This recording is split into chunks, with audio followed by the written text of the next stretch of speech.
ಅಮ್ಮ ಅಮ್ಮು ಏನಿವತ್ತು Saturday special? ಇವತ್ತು ಯಾವ್ದ್ರ ಬಗ್ಗೆ ಇನ್ಫಾರ್ಮೇಶನ್ ಬೇಕಿತ್ತು? ಅದು ನೀವ್ ಹೇಳಿದ್ರಲ್ಲ ಒಂದು ವಿಷಯಕ್ಕೆ ಮೂರ್ ಅರ್ಥ ಅಂತ, ಅದು ಹೇಳ್ತೀರಾ ನೀಟಾಗಿ?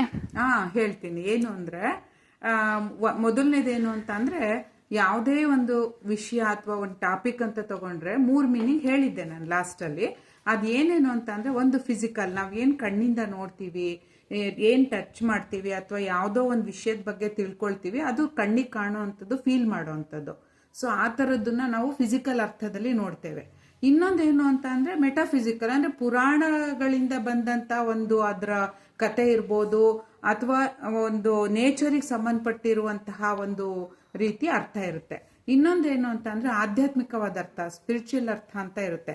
ನಾವು ಪ್ರತಿಯೊಂದು ಹಬ್ಬ, ಒಂದು ಹೆಸರು ತಗೋಬಹುದು, ಎಲ್ಲದನ್ನು ಸಹಿತ ಆ ತರ ಅರ್ಥಗಳಿದೆ. ನಾವೀಗ ಮುಂದಿನ ಒಂದು ವಿಡಿಯೋಗಳಲ್ಲಿ ಏನಪ್ಪಾ ಅಂತ ಅಂದ್ರೆ, ಮುಂದಿನ ಒಂದು ಇದ್ರಲ್ಲಿ ನಿನಗೆ ತಿಳಿಸ್ಕೊಡ್ತೀನಿ ಏನೇನು ಅರ್ಥ ಅಂತ.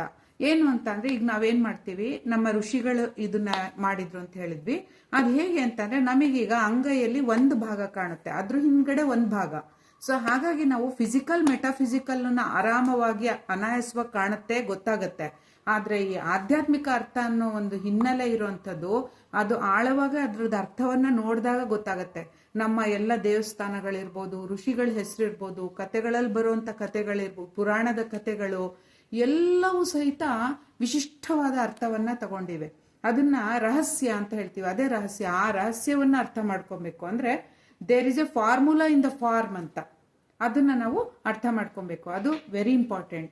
ಹಾಗಾಗಿ ಇನ್ ಮುಂದೆ ನಾನು ಯಾವ್ದಾರ ಒಂದು ಟೆಂಪಲ್ದಾಗ್ಬೋದು, ಒಂದು ಯಾವುದೇ ಒಂದು ವಿಷಯ ಇನ್ಫಾರ್ಮೇಶನ್ ಕೊಡುವಾಗ ಇಂಪಾರ್ಟೆಂಟ್ ಏನು ಅಂದ್ರೆ ಸ್ಪಿರಿಚುವಲ್ ಮೀನಿಂಗ್. ಅದು ನಮ್ಮ ಲೈಫಿಗೆ ಅರ್ಥ ಆಗುತ್ತೆ, ಮತ್ತೆ ನಮ್ಮ ಲೈಫಿಗೆ ಹತ್ರ ಆಗುತ್ತೆ. ಅದು ಜೀವನದ ದಾರಿ, ಅದು ದಾರಿದೀಪ, ಸ್ಪಿರಿಚುವಲ್ ಮೀನಿಂಗು.